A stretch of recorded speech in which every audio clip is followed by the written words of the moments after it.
How's it going, everybody? I hope you're having a good day.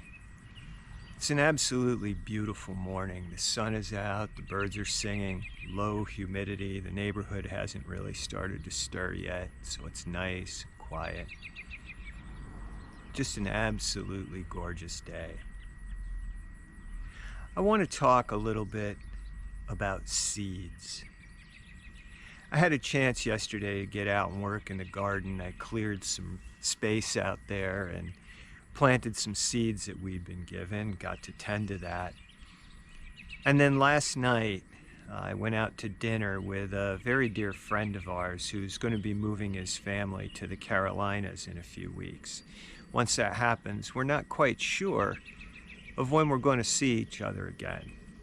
And so we wanted to take some time and just go and hang out.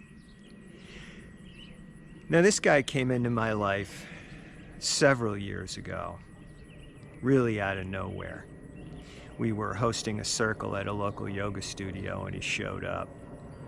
And then he was just some kid that I didn't know. But from then until now, he and his family have come to play a really deep role in mine and my wife's lives. In fact, a few years ago, I married him and his now wife. And we've watched their kids get older. We've watched the birth of their latest child.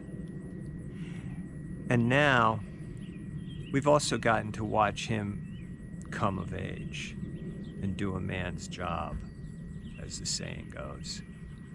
So he and his wife are counselors. They're going to be continuing that work when they get down there, and he's also played a very important part in our spiritual community, a central part, as a matter of fact, and he hopes to continue that kind of work when they get down there too, once they've settled in. So they're both off to do some really good, sacred healing work.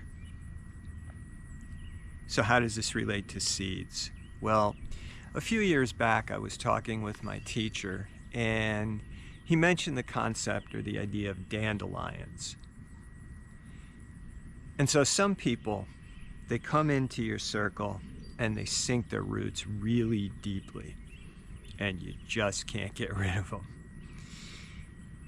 Life, time, circumstance, nothing gets rid of them. They form good, strong, deep roots in your central community. And there's a bond there.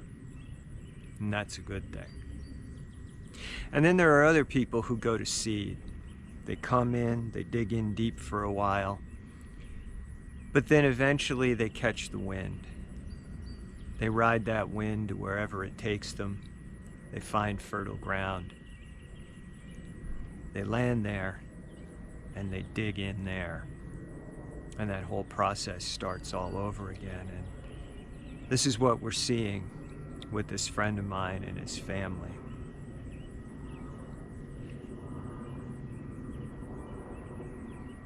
I talked recently how physical presence is not a requirement for friendship, especially as you get older and you begin to find out what your work is, and you begin to commit to it.